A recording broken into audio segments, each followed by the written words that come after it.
What's up, everybody? Welcome back to another Pitching Ninja's filthiest pitches of the day. I am Pitching Ninja, and I'm here with a well-shat Will Leahey. TMI Ninja. I had a late one last night. It was the old Ball and Chain's birthday. I took her to the Comedy Cellar here in New York, and we had a Louis C.K. drop in. Listen, the guy, he might be a sick pervert ninja, but the man can tell a joke. I'll tell you that much. I was going to say you dropped some Louis C.K. off at the pool. What were you actually doing this morning after that? That's a ninja. Let's not get into that in public, all right, buddy? Let's get into baseball. We're going to start with the whip around the league, and boy, there was some shit last night. Let's start with Trevor Williams, who had 2 Ks in 5 innings, giving up 1 earned run. He had this nasty sweeper, and he faced Chris the Snake Flexen, who had 5 Ks in 4 2/3 innings, giving up 3 runs. He had this changeup, slider, and beautiful slow curveball. Joe Ross had 6 Ks in 5 innings, giving up 2 runs. He had these fastballs and slider. He faced Quinn Priester. Priester had 5 Ks in 6 innings, giving up 4 runs. He had this fastball and changeup. Gavin Stone had 2 Ks in 6 innings, giving up 1 run. He had this painted fastball and this nasty curveball. He faced Keaton Wynn, great name for a pitcher, who had 4 Ks in 4 innings, giving up 5 runs. And Wynn, unfortunately, got the loss. He had this slider and splitter. Ninja, and that brings us to our dime of the day. It's from Barry Bonds here. Oh, nope, that's Shohei Ohtani mashing this ball almost in McCovey Cove, but he puts it to that impossible part of center field over there in San Francisco. Jams this one, 446. I really miss Shohei pitching because then I could show more highlights of Shohei hitting. He allows us to still show highlights frequently because he just mashes the longest dongs in the land. By the grace of Shohei, go I. Well said, Ninja. I don't even know what that means. No one knows what it means, but it's provocative. Reed Detmers had 7 Ks in 5 innings, giving up 4 earned runs. He had these wicked back foot sliders. He faced Sonny Gray, who went 6 innings with 9 Ks. Nice. Give it up 5 runs. Not so nice. His ERA is now up to 3.05. He had this backdoor 2-seamer, this curveball, and sweeper. J.P. Sears had 2 Ks in 5 innings, giving up 1 run. He had this nasty sweeper.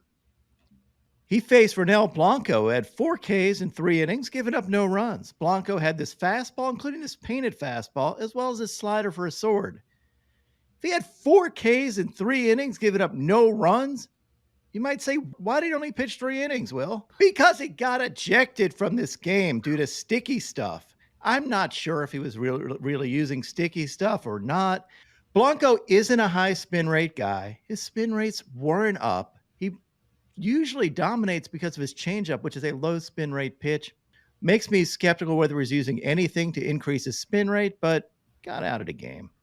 Dylan Cease had 8 Ks in 5 2/3 innings, giving up 3 runs. These fastballs, these dirty knuckle curves, and of course his sliders, and picked up a sword with this slider. Faced Cal Quantrill, who had 5 Ks in 6 innings, giving up 1 run. Quantrill had this fastball and this kind of inadvertent elevated splitter that picked up a nasty sword.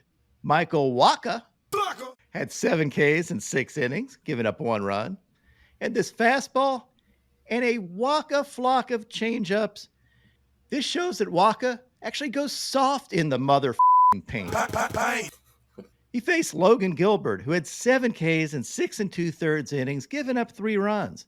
And these fastballs up to 99 miles an hour.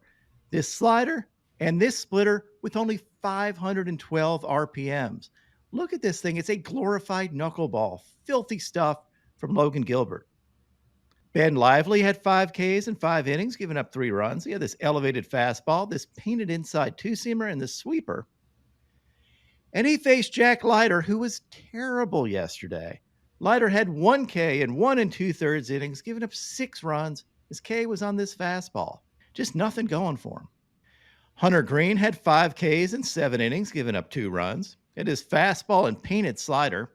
And cost me my K-prop parlay by what, Will? 1K again. 1 strike again. He faced Slade Ciccone, who had 3 Ks in 5 2/3 innings, giving up 6 runs. He had this elevated fastball and curveball.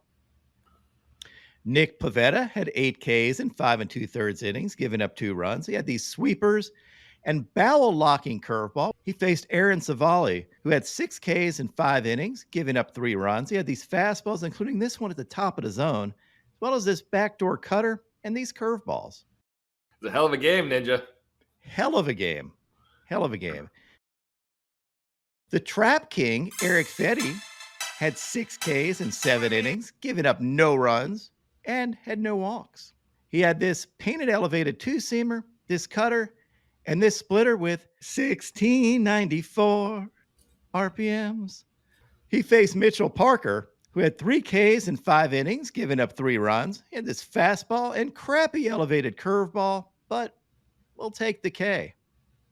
Ryan Weathers had 4 Ks in 8 scoreless innings, giving up 3 hits.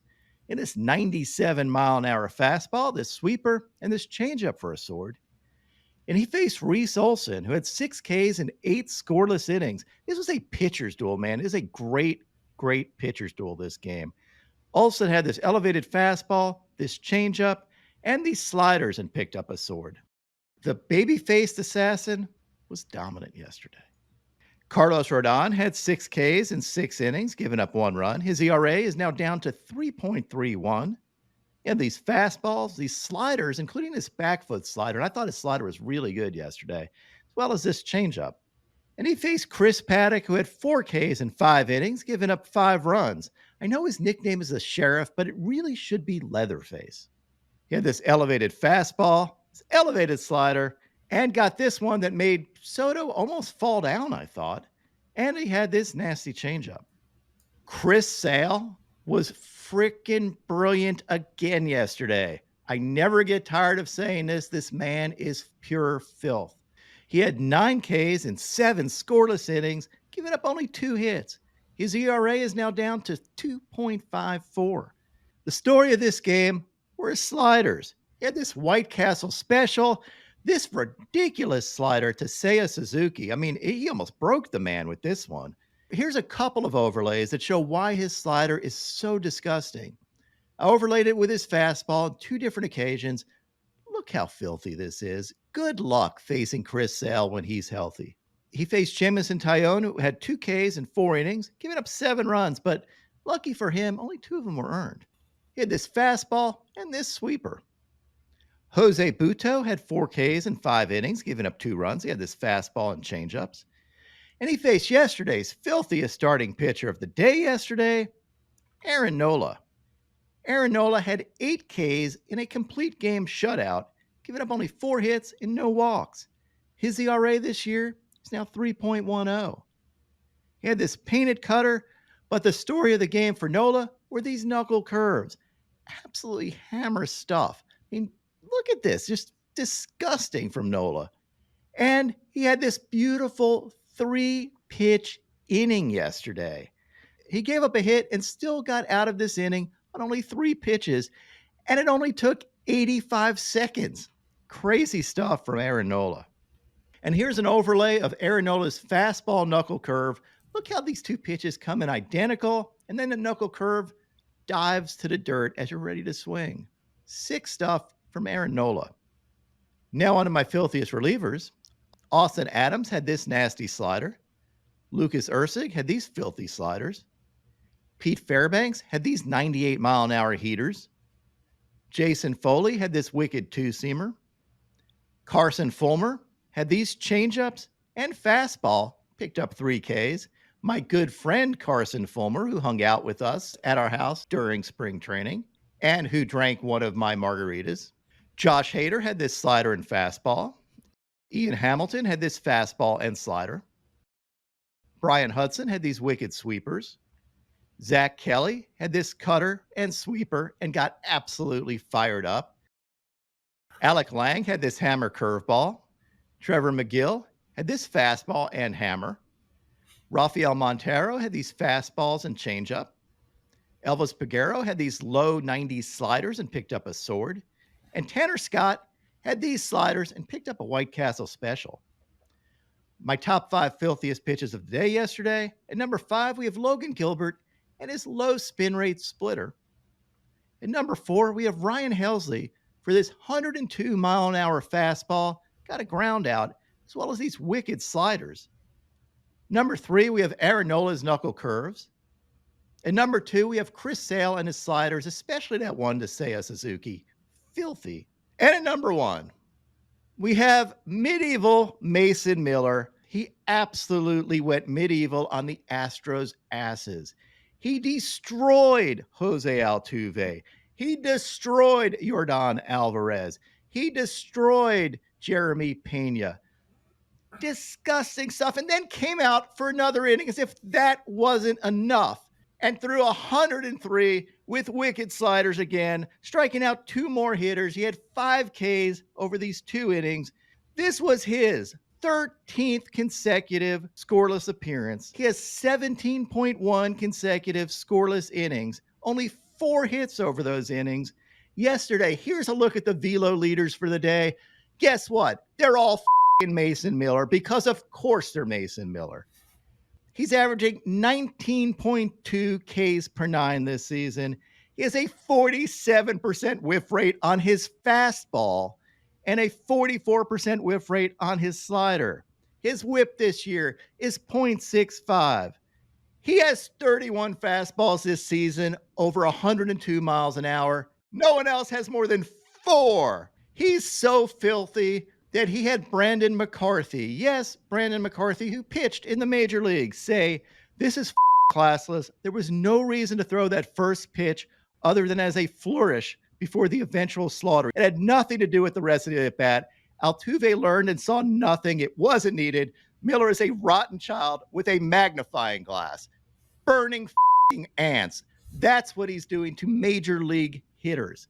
Mason Miller's FIP is now negative 0.19, which doesn't make any sense, but luckily neither does Mason Miller. Ridiculous stuff for Mason Miller. You are the filthiest pitcher of the day. And now, my pitching ninja moment of Zen.